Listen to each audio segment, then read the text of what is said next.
Graças a Deus. Olá, meus irmãos, querido professor, querido aluno da Escola Dominical. É com muita alegria, com muita satisfação que mais uma vez, através dessa plataforma, estamos chegando até o nobre professor, o nobre aluno, para estar apreciando mais uma das obras desse trimestre, o qual nós estamos trabalhando ao longo desta jornada, segundo trimestre de 2025, que tem por título E o Verbo se fez carne, Jesus sob o olhar do apóstolo do amor. Nós estaremos trabalhando com muito carinho, com muita alegria, a pré-aula que, sendo da vontade do Eterno Deus, será ministrada no dia 8 de junho, nas Assembleias de Deus, a qual trabalha com esse esplêndido material da CPAD nas suas lições dominical. A lição que será tratada no dia 8 de junho, lição de número 10, a promessa do Espírito Santo. É um título atrativo, pertence a uma categoria teológica da pneumatologia, que é a doutrina sobre o Espírito Santo. Então, eu acredito que, ao decorrer desta preparação de aula dominical, nós vamos estar crescendo juntos através da informação, com auxílio da presença do Senhor, para a glória de Deus.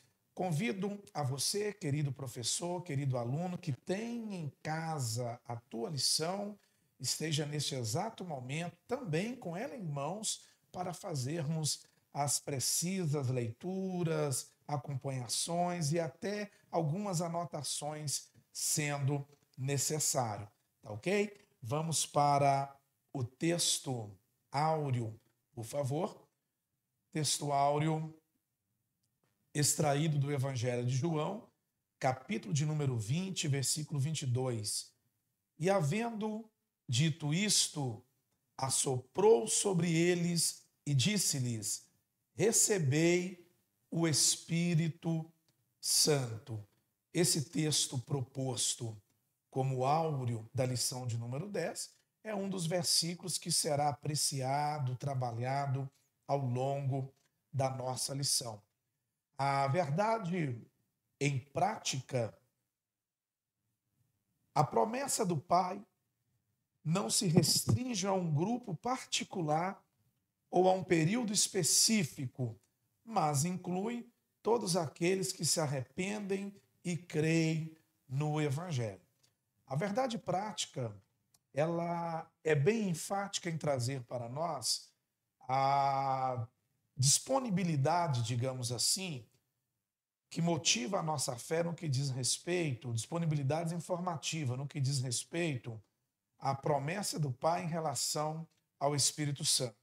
Então, o Espírito Santo, ele foi concedido-nos de uma forma universalizada e, ao mesmo tempo, de uma forma atemporal, diferente do que pensam os sensacionistas em alguns aspectos manifestativos do Espírito.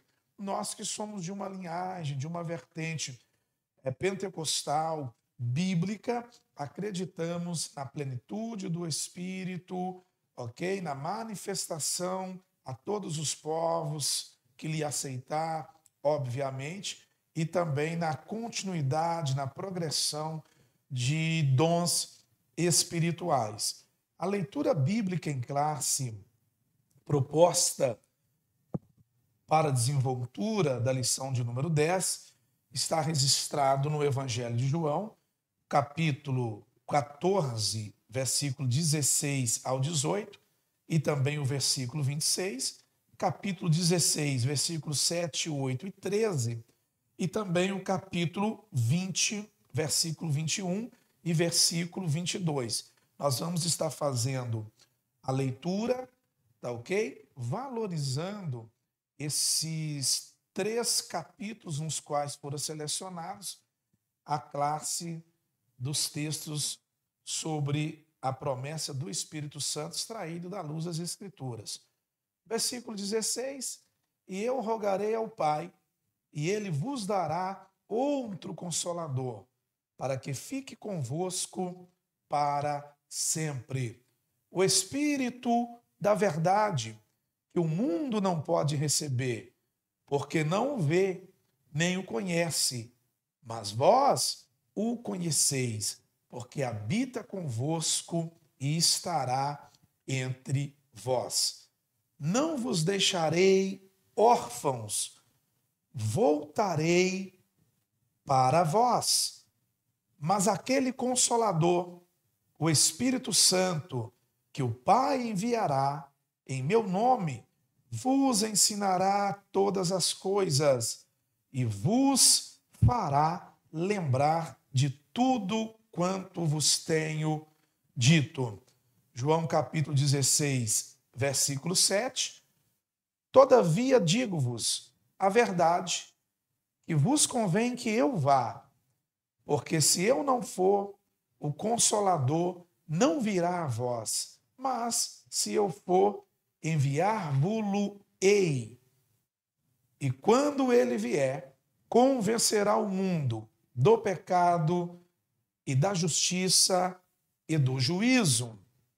Mas, quando vier aquele Espírito da verdade, ele vos guiará em toda a verdade, porque não falará de si mesmo, mas dirá tudo o que tiver ouvido e vos anunciará o que há de vir.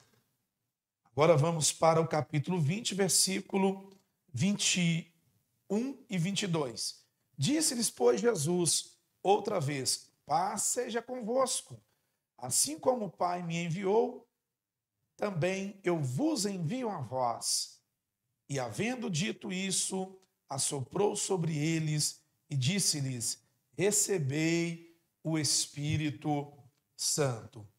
Ok, meus irmãos, fechada aqui a leitura proposta, nós temos aqui uma grade com uma somatória de 3 textos totalmente coerentes, totalmente harmônicos, e eu acho muito interessante quando Jesus conjuga o verbo voltar, fazendo uma flexibilidade para o tempo presente. Eu voltarei. Então a igreja direcionada, guiada, estabelecida, estruturalizada pelo Espírito Santo, ela caminha dia após dia enraigado nesta promessa. Uma promessa de esperança, de consolo, pautada ao arrebatamento da igreja. Percebe-se que a palavra-chave a qual nós estaremos trabalhando, que vem do hebraico ruar e do grego pineto, no português espírito.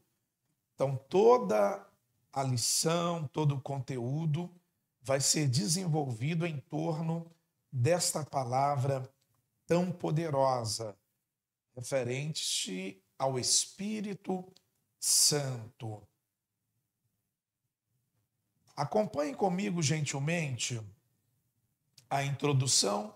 Aí eu quero de imediato lhes dizer, querido professor, querido aluno que está acompanhando o nosso suporte didático de EBD, eu não vou estar proporcionando-lhes, através das imagens, através do uso da tela, todo o conteúdo proposto na lição, tá ok?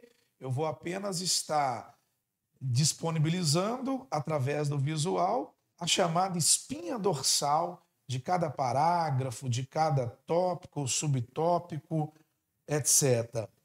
A introdução, basicamente, vai nos proporcionar a ideia dupla do Espírito Santo em ação. Primeiro, visão regeneradora do Espírito Santo apresentado no Evangelho de João.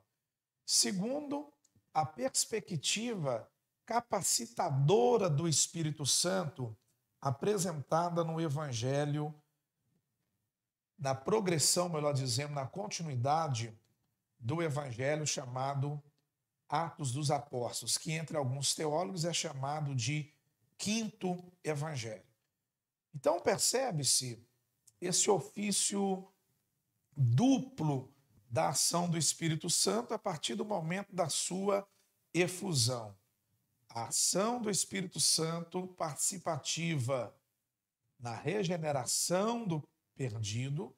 É impossível, querido professor, querido aluno, o pecador ser regenerado, nascer de novo, sem a participação do Espírito Santo, assim como é impossível também realizar a obra de Deus sem a capacitação que vem através do Espírito Santo.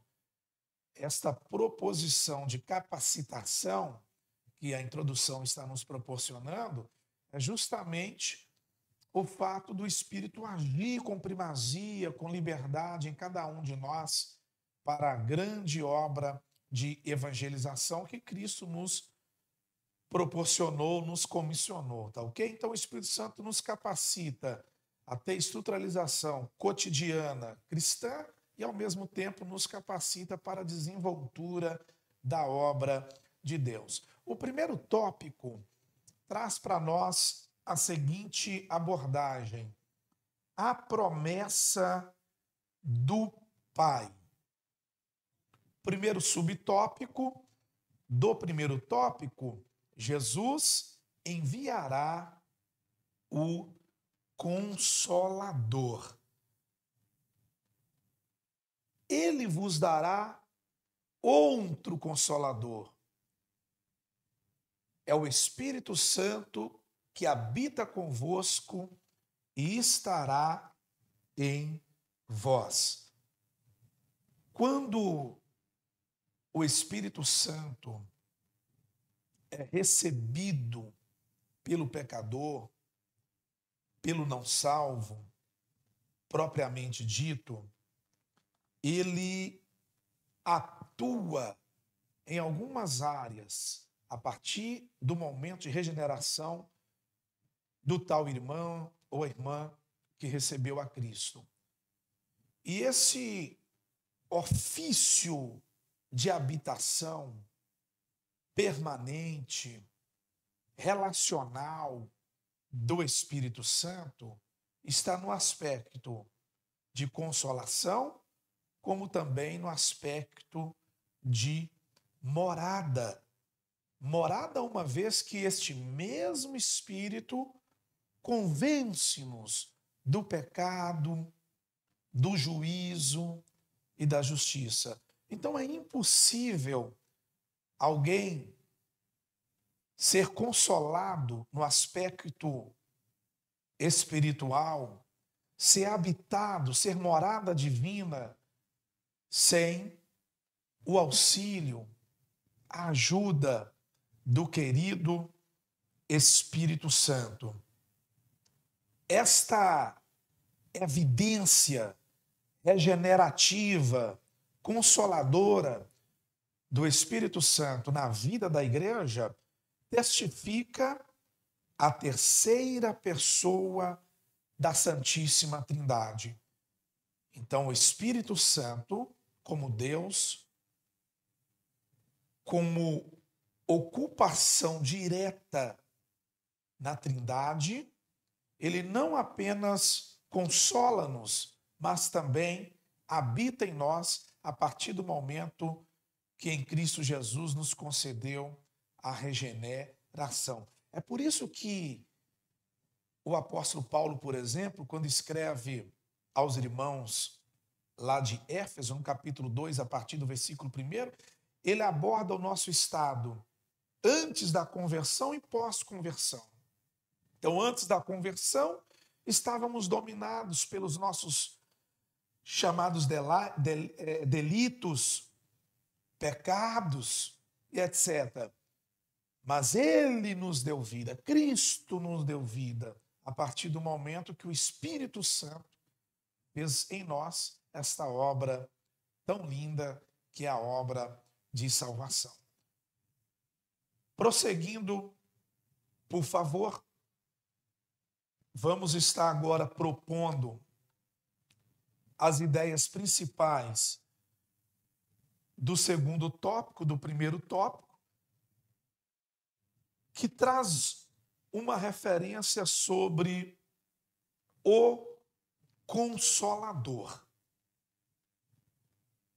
Percebe-se que esse alguém chamado para ajudar, para encorajar, este amigo, esse advogado, que é também, no original do grego koiné, designado pelo pronome outro, o Espírito Santo, o texto diz paracletos, allos paracletos. Acompanha comigo esta imagem, fazendo favor. Ao lado direito da sua tela nós temos uma ilustração, como que se fora o perdido, sem norte, sem direção, e, ao mesmo tempo, alguém segurando-lhe em uma das mãos, lhe posicionando, e a imagem na ala esquerda da tua tela, pegando a ilustração, que está na área direita, no total da tela, tem as duas pessoas eretas, as duas pessoas de pé. O que estava caído, representando o perdido não salvo, e este que está em pé ao lado, representando o Espírito Santo. Então, esta imagem, ela fala por si só. Jesus, quando nos proporciona a promessa do Consolador, ele é bem enfático em dizer que nós teríamos um ser à altura dele, o allos paracleto, para continuar agindo em nós, mantendo o nosso estado salvível, que há através de nós, para que outras pessoas viessem a ser alcançadas. É bem perceptível que esse outro não se refere a um dos apóstolos, não se refere a Pedro, Tiago, João. Jesus está demonstrando que o Paracletos é alguém da mesma essência, isto é, consubstancial ao próprio Cristo. E é pautado, argumentado nesta promessa indicativa de ajuda, de encorajamento, de advocacia, porque esse termo ele era muito utilizado no que diz respeito a questões jurídicas do mundo neotestamentário. É alicerçado em tudo isto que os apóstolos e a igreja não apenas recebeu o Espírito Santo, mas ao longo da história apostólica e da história da igreja, na era patrística, escolástica, a igreja ela continua em essência, em evidência, porque o Paracletos, o Consolador, este amigo, que é a terceira pessoa da Trindade, de fato veio, permanece com a igreja e está preparando a igreja para aquele grande dia do arrebatamento. Dando andamento, ainda no tópico de número 1, abordando sobre a promessa do Pai. Até agora nós estudamos uma visão geral de que Jesus enviaria o Consolador no primeiro subtópico. No segundo subtópico, trabalhamos mais diretamente com a pessoa do Consolador. E agora o terceiro subtópico do tópico 1, abrangendo sobre a promessa do Pai, traz por tema: não vos deixarei órfãos. E a proposição condicionada-nos é que Jesus deu aos discípulos, deu à igreja, a garantia de que nunca, tanto os discípulos quanto a igreja, que continuaria a obra que os discípulos estavam realizando ali no período da história do Atos dos Apóstolos, tanto a igreja quanto os discípulos nunca ficariam órfãos. A orfandade não faz parte da história da igreja. Jesus, ele já vinha preparando os discípulos propriamente sobre a sua partida. Refiro-me à crucificação, ao seu martírio, mas, ao mesmo tempo que ele falava da necessidade sacrificial no Calvário, ele vinha abordando sobre os quesitos, sobre as prerrogativas que a igreja ia ter em relação à chegada do Espírito Santo após o envio vindo da parte de Jesus Cristo.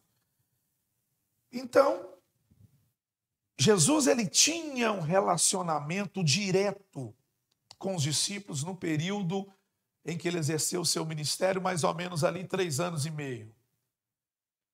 Na era do Espírito Santo, o Espírito Santo como pessoa, como ser relacional, como parte da Trindade, conforme eu mencionei anteriormente, ele concede à igreja esse mesmo direito, essa mesma oportunidade de relacionamento, de intimidade. A palavra de Jesus no que diz respeito a não deixar os seus seguidores órfãos, não fala apenas de alguém que vai substituí-lo, que vai acompanhar a igreja de uma maneira alienada. Antes, pelo contrário, como o Espírito Santo habita na igreja, é parte da igreja, no que diz respeito à sua essência existencial como organismo vivo, assim como Jesus era íntimo, próximo dos discípulos, o Espírito Santo também ele tem intimidade, a proximidade, relacionamento com a igreja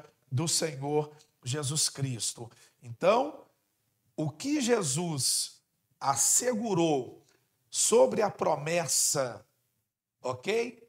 Em relação aos discípulos de não ficarem órfãos às margens, desprezados, abandonados, não era apenas um quesito de suporte de liderança, mas um envolvimento de moradia, afinidade, convivência, e é tudo isso que o Espírito Santo tem proporcionado à igreja ao longo da sua história. Dificilmente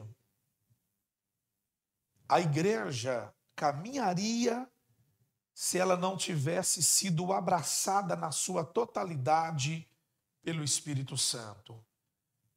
O resumo ou a sinopse do primeiro tópico: Jesus Cristo garantiu que enviaria o Consolador e que não abandonaria os seus discípulos. Então, nós aprendemos sobre a promessa no primeiro tópico, aprendemos sobre a maneira que Jesus trabalha para enviar o Espírito no que diz respeito à esperança. Ele trabalha verbalizando, motivando, direcionando esperança em cada um dos discípulos.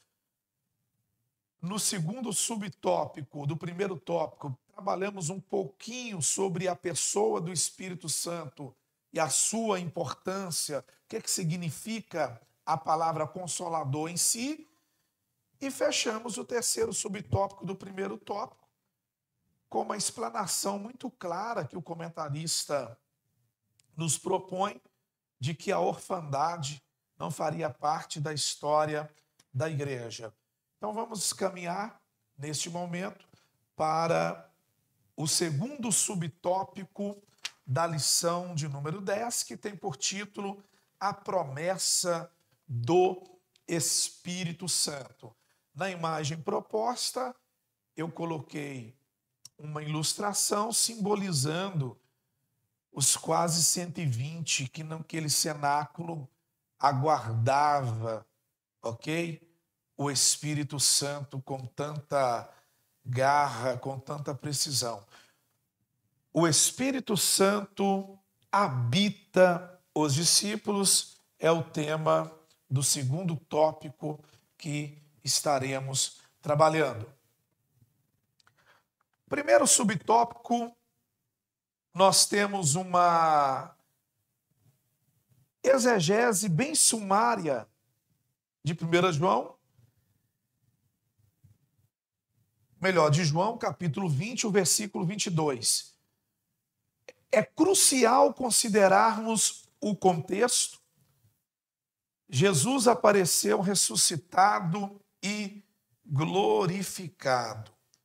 Meus irmãos, na ocasião em que Jesus aparece, já glorificado, após a sua ressurreição, Jesus, ele é bem enfático ao apresentar-se para a classe dos discípulos, falando abertamente sobre a promessa do Espírito Santo, nos quais, pós-concluída, os discípulos seriam a habitação do Espírito Santo. Uma coisa é alguém, antes de morrer, deixar um legado proferido. Outra coisa é Jesus ressuscitado demonstrar para os discípulos a precisão da necessidade de ter o Espírito Santo no cotidiano. O corpo de Jesus ressuscitado enfatiza que, da mesma maneira, o Espírito Santo seria enviado sobre os discípulos. Olha o que diz, por exemplo, o próximo subtópico, fazendo uma abrangência no primeiro. O sentido de assoprou sobre eles o Espírito. Percebe que quando Jesus assopra sobre eles o Espírito, de imediato está sugerindo uma nova vida, uma nova regeneração dos discípulos. Em seguida, uma obra do Espírito Santo antes do Pentecostes. Quando nós analisamos o que Jesus quer dizer através desta ação, através desse sopro que ele condiciona aos discípulos, percebe que o capítulo 20 do Evangelho de João contém um versículo que às vezes gera diversas interpretações teológicas e isso costuma gerar até algumas divergências. Porém, com base na Bíblia de estudo pentecostal, a interpretação do versículo demonstra que a palavra grega traduzida como assoprou, no grego infusão, a qual também aparece na Septuaginta, é a mesma usada em Gênesis capítulo 2, versículo 7, que traduz uma ideia de fôlego de vida. E esse texto também é usado em Ezequiel, capítulo 37, versículo 9, quando Deus proporciona ao profeta aquela visão ali de o mover do Espírito. Percebe o seguinte, Jesus Cristo, ele está demonstrando para os discípulos que a única maneira de receber a vida é através do Espírito. Então, quando Jesus assopra sobre os discípulos, é como se ele estivesse testificando a regeneração. É impossível ser regenerado sem a permanência, a ação e o auxílio do Espírito Santo. Agora, o Espírito, na sua plenitude, ele vai agir somente no dia de Pentecostes. Nós devemos dar muito graças a Deus, porque esse mesmo Espírito que Jesus assoprou sobre os discípulos é o Espírito que nós temos, que habita em nós, que testifica que somos salvos e que está nos garantindo a cada dia uma caminhada para o céu. Tá ok? Então a interpretação que nós temos deste versículo é uma certificação da regeneração dos discípulos, isto é, uma obra realizada pelo Espírito Santo na vida dos discípulos antes do Pentecostes. Lembrando que antes do Pentecostes, o Espírito ele não manifestava-se na plenitude, mas apenas esporadicamente em situações específicas. Doravante, por favor, terceiro subtópico do segundo tópico traz por tema um episódio anterior ao Pentecostes. Um episódio anterior ao Pentecoste. Olha só, nós temos uma expressão clara em João capítulo 20, versículo 22, quando Jesus menciona: recebei o Espírito Santo.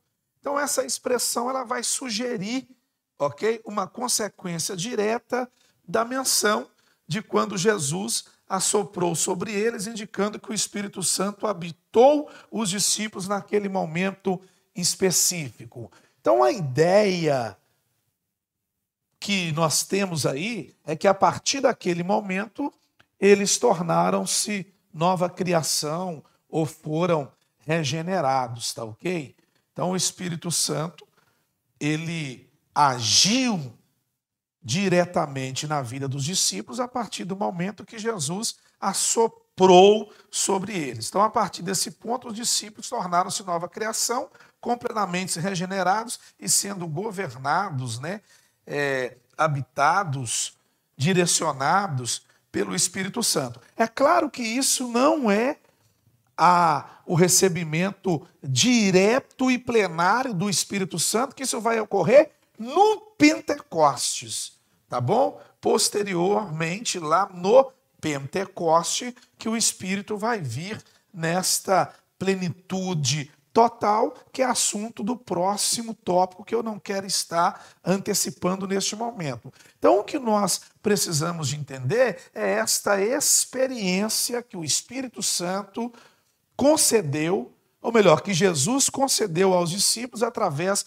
do Espírito Santo, após ele ter ressuscitado, quando ele manifesta-se para eles, narrado ali em João, capítulo 20, versículo 22, a qual nós já temos estudado. Então não existe divergência, não existe incoerência e não existe contradições. Uma coisa é o Espírito Santo em Cristo conceder uma experiência para os discípulos antes do Pentecoste. Outra coisa é a efusão, é a descida total, plenária do Espírito Santo no Pentecostes.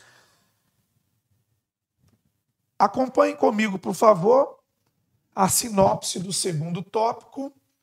João capítulo 20, versículo 21 e 22, refere-se ao acontecimento que ocorreu antes da descida do Espírito Santo, no dia de Pentecostes, uma experiência privilegiada que Jesus concedeu aos discípulos, e não foram todas ou muitas pessoas que tiveram tal experiência, mas aquele grupo especificamente que estava com Jesus naquele momento. Vamos agora então para o nosso último tópico da lição, a promessa do Pai no dia de Pentecostes. Até agora nós estudamos sobre a promessa e algumas ações do Espírito antecedendo o Pentecoste, tá ok? E agora nós vamos estudar sobre a promessa do Pai no dia de Pentecoste e trabalhar com todo do texto no que diz respeito àquele grande dia. Um todo entre aspas, né, que não tem como fazer uma exegese completa do assunto, mas tratar com os pontos principais. Então, o Pentecoste basicamente é um interregno, é um intervalo de 50 dias, ok? Entre Páscoa e a chamada festa da colheita.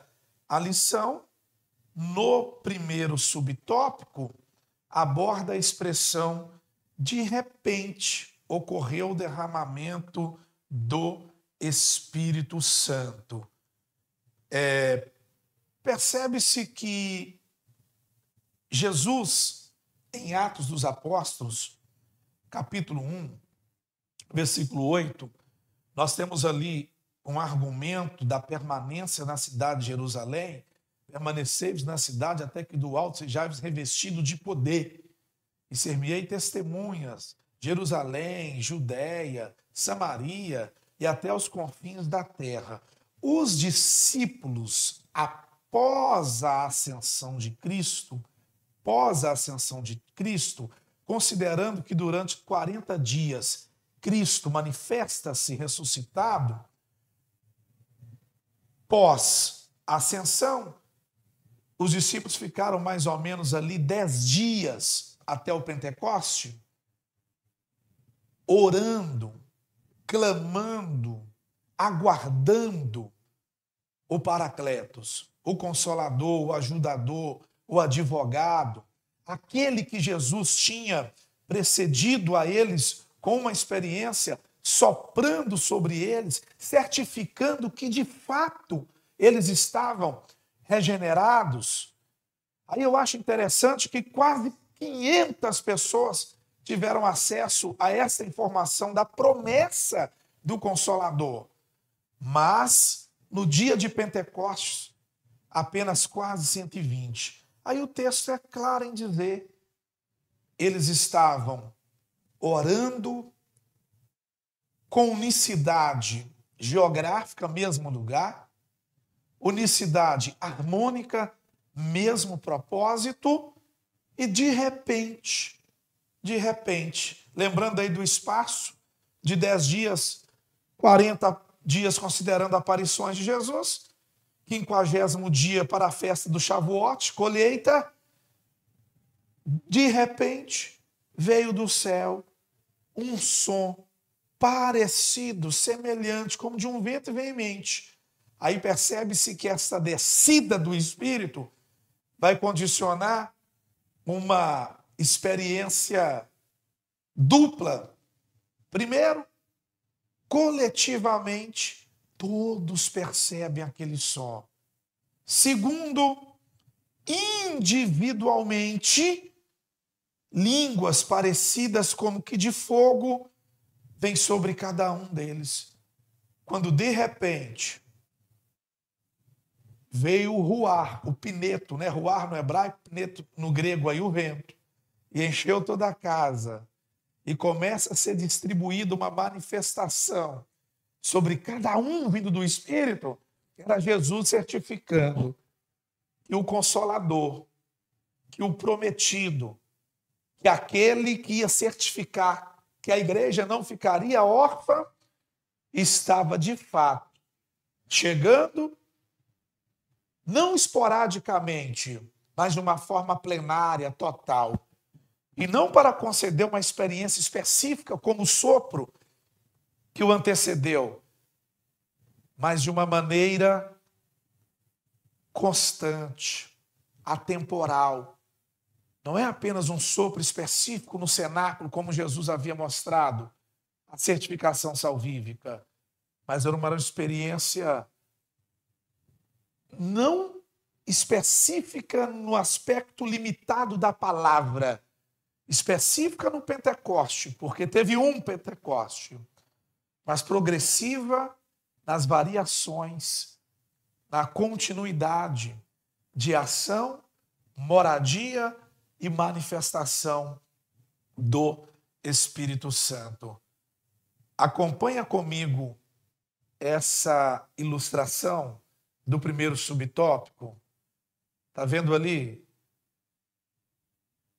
Aquela ilustração de um desenho, uma alegoria, né, dos supostos discípulos e algumas chamas, tipo de caindo do céu, representando a experiência individual. A Deus seja a honra, a Deus seja a glória e a Deus seja o louvor. O segundo subtópico, ele aborda sobre a manifestação total e em todos naquele momento. E todos foram cheios do Espírito Santo. Então é necessário ser cheio do Espírito Santo e revestido de poder para testemunho do Evangelho. Reflete comigo, por favor. A expressão "e todos foram cheios do Espírito Santo" é uma expressão inclusiva. É uma expressão inclusiva. Independente da faixa etária, independente do tempo em que um e o outro diferenciavam em seguir a Cristo, independente das suas representações sociais, todos foram cheios do Espírito Santo. Então, a promessa do Pai é uma promessa que engloba a todos. A promessa do Pai envolve a todos. A conjugação verbal "e todos foram cheios do Espírito Santo" está na voz passiva, demonstrando que eles receberam uma ação que não veio de homens, mas que veio do céu, que veio de Deus, e começaram a falar em outras línguas. O texto não diz que houve uma limitação, que pararam de falar em línguas, eles começaram a falar em línguas.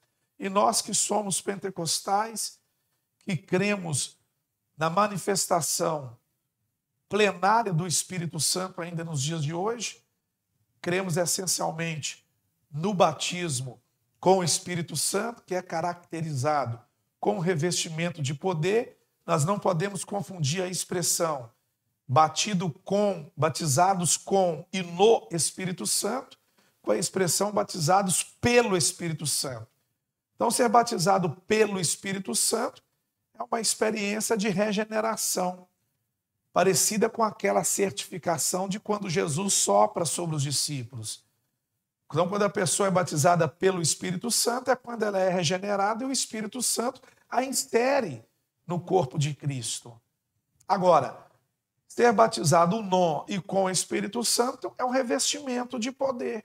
E esse revestimento de poder é que vai proporcionar à igreja o começar a falar em línguas, e vem muitos outros ofícios voltados para os dons nesse aspecto do revestimento. Mas não se esqueça, e todos foram cheios do Espírito Santo. Não é somente o pastor que deve ser cheio do Espírito Santo. Não é somente o professor da escola dominical, o superintendente, enfim, os alunos, toda a igreja, todos devem ser cheios do Espírito Santo. E para nós fecharmos o terceiro subtópico do terceiro tópico, aborda o que começa a ser mencionado no finalzinho do segundo subtópico. Então, o finalzinho do tópico anterior faz uma abordagem sobre o falar em outras línguas. E começaram a falar em outras línguas. As línguas são evidências físicas visíveis no batismo do ou com o Espírito Santo. Nós cremos categoricamente, ok, que Jesus ainda batiza com o Espírito Santo, ok? É bem verdade que o contexto do texto proposto demonstra que as línguas que foram mencionadas naquele contexto eram sinalizações divinas de pessoas leigas falando o idioma que até então para eles eram desconhecidos, mas o nativo da sua língua própria a compreendia. A igreja ela continua propagando que Jesus batiza com o Espírito Santo. A igreja pentecostal subentende que ela nasceu na chama, no fervor do Espírito, estruturalizou-se no fogo do Espírito Santo, caminha nesse fervor e quando Jesus voltar para buscar a igreja, Jesus vai buscar uma igreja cheia do Espírito Santo. Então, que cada aluno, que cada professor, que cada responsável por uma departamentização educacional da escola dominical entenda esta necessidade. Não é apenas receber o Espírito para testificação regeneradora, é tê-lo dentro de nós, é ser moradia do Espírito e ter um relacionamento estreito, cotidiano com Ele, de maneira que concedemos a Ele liberdade para Ele continuar agindo, fazendo e em Cristo Jesus batizando com o Espírito Santo. Que Jesus Cristo continue batizando, revestindo a sua igreja de poder. A igreja, nos tempos hediernos, tem sido bombardeada em todas as esferas, organizacional, estruturalização como organismo vivo, e nós só vamos continuar resistindo esses ataques, tendo em nós, cada vez mais, esse ajudador, esse defensor, esse advogado, esse consolador, que se chama-se Espírito Santo. Sinopse do terceiro tópico, a promessa do Pai. Também tem a ver com o derramamento do Espírito Santo, conforme aconteceu no dia de Pentecostes. E esta restrição, ela não é cabível a nós, os pentecostais, a nós que cremos nas doutrinas bíblicas. Nós não restringimos a ação do derramamento do Espírito. Antes, pelo contrário, nós propagamos que Jesus continua derramando o Espírito Santo sobre o perdido, que abre o coração, que abre o entendimento para Cristo.